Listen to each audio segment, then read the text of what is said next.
Guys, this is John. Make sure I'm filming here. Cool. So this is my sprint video for sprint number 4, and I did miss my last sprint video, so I'll try to catch you guys up, make up that lost time. So the first thing, and this is a little bit less relevant because my project did kind of change directions this past week, but this is something that I spent time on the week before that, and the week before that as well. So I think that it's still kind of relevant to still talk about. And so basically what I'm going to show you first is this script that I worked on to essentially extract instances of JavaScript closures from a JavaScript file, and kind of point you at where those are, point you at what those variables are that are being closed. So for example, let me close this guy. Here we go.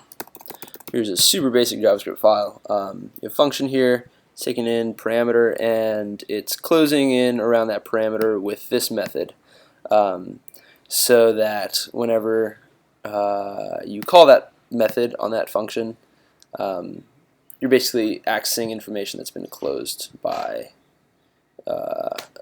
from when you initially passed in that parameter.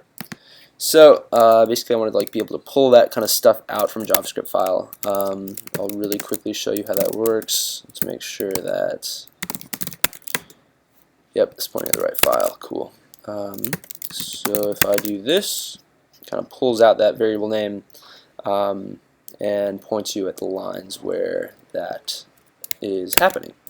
So basically what I did here was I used a library called JSLint and kind of relied on that source code to pull out those instances of closures. So that was pretty cool. But anyway, this past week kind of changed directions a little bit, and whereas before I was kind of trying to map input files that users uploaded into the system to professional examples based on syntactical similarities and syntactical patterns such as closures, I'm now going to be changing that a little bit to using the basis for that mapping to be functional similarities. So for front-end development, something really relevant would be taking a user's JavaScript file that implements an image carousel and mapping that to a professional example of a JavaScript file that implements an image carousel, and suggesting to the user ways in which they can use patterns present in that professional example to improve their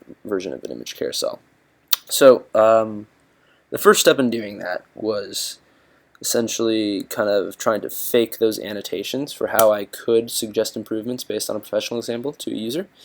And the way that I did that was, so first I started checking out just Stack Overflow for a bit of time, looking for questions about image carousels, and I came to this one. Let's see, here we go.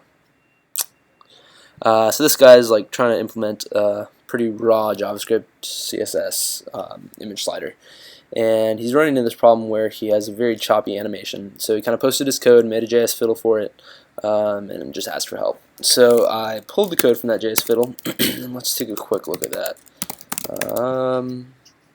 Close this guy, close this guy. So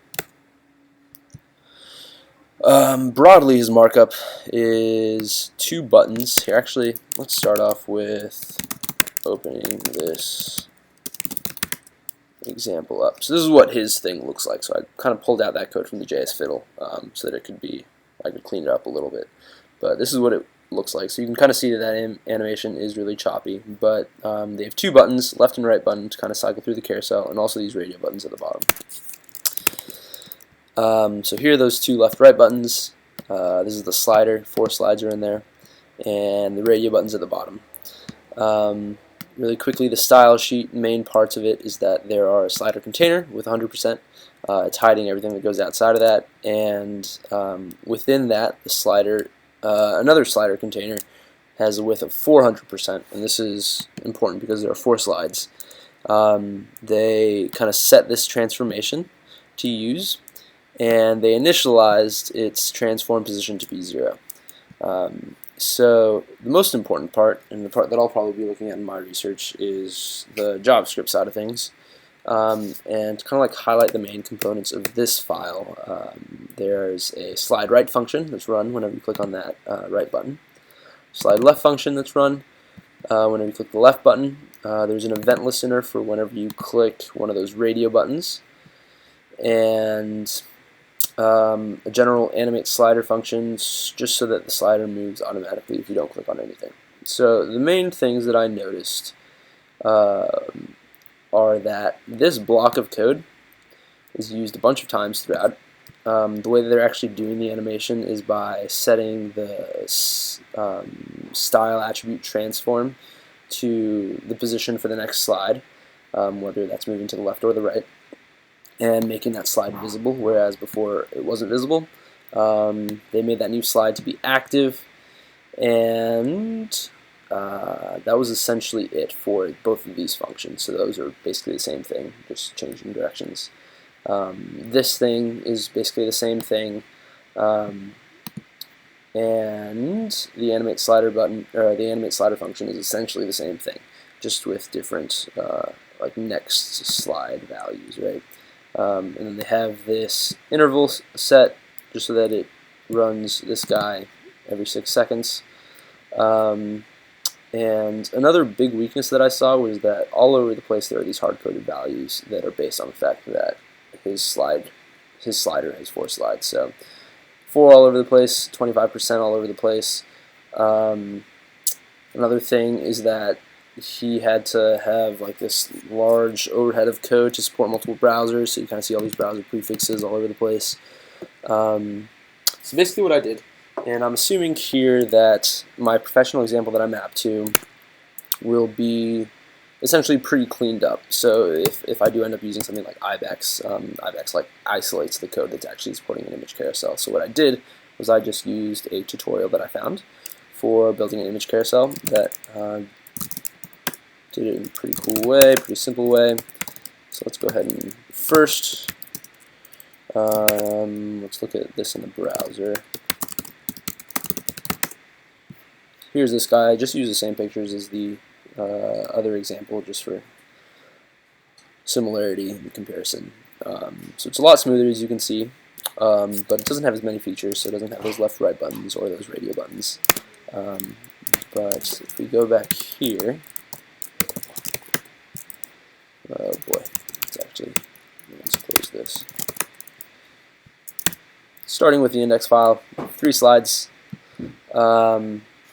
It's relying on jQuery, style sheets, fixed width slider, and each slide is positioned absolutely, and its width is 100% of its parent.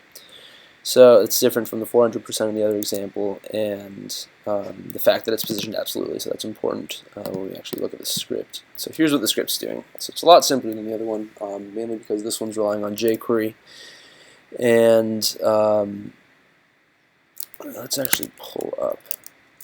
Well, no, let's take a look at this first. So again, we have a slide in function and a slide out function, and on each tick, so here's the set interval running this guy on each tick, and basically, if we look at this thing, on each tick, this image is going to slide out, this one slides in. So that's what's happening here. So we have current slide out, next slide in. The actual animations using the jQuery animate function. And those are the most important elements. So let's look at the annotations that I did.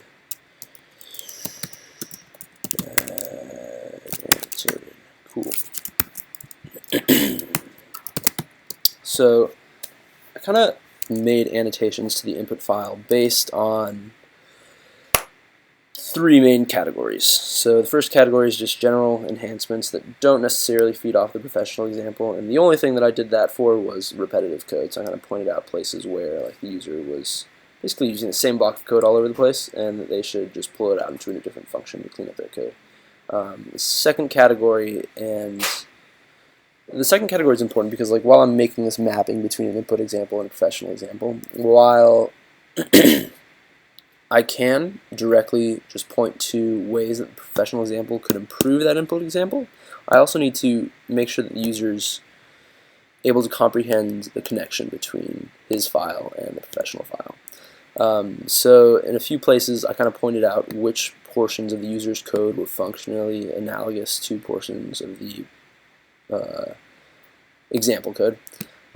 So here, like slide right function is analogous to the slide in function. The slide left function is analogous to the slide out function. This call to set this creation of an interval is analogous to this interval, right? So I kind of made those connections, pointing to the lines where those instances of analogous code were found in the professional example.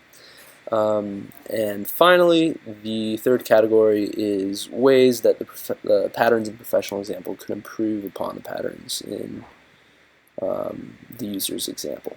So a couple examples of this are that I pulled out these places where the user was using hard-coded data to build their image carousel around. And here, for example, I suggested that jQuery could allow you to use jQuery objects and methods on those objects to dynamically get that information. So I pointed them to lines 1, 6, 28, 29. And actually, this one just is the same file without comments. So here, line 1 uses jQuery object. Line 6, it pulls out dynamically the width of that jQuery object. 28, it uses DOM selectors to get the current slide and the next slide in line 29. That's generally a lot more scalable because a lot of this code in this input file is just based around the fact that they're trying to hard code this way of getting data. So I pointed that out in a few spots. And the second main thing is that I kind of mapped to the animate pattern here in comparison to the style transform here, and made that suggestion on the basis of reducing code for supporting multiple browsers. So I kind of made that connection for lines 12 and 19. So here, animate, animate, and those were the biggest things. There are a few differences based on the actual context of each of the things here. But that's what I worked on. So today in my SIG meeting, I'm going to basically be getting feedback on how these annotations can be improved, how they can be changed, how the format could be changed. And yeah, I'll keep you guys updated in the next sprint video. Thanks.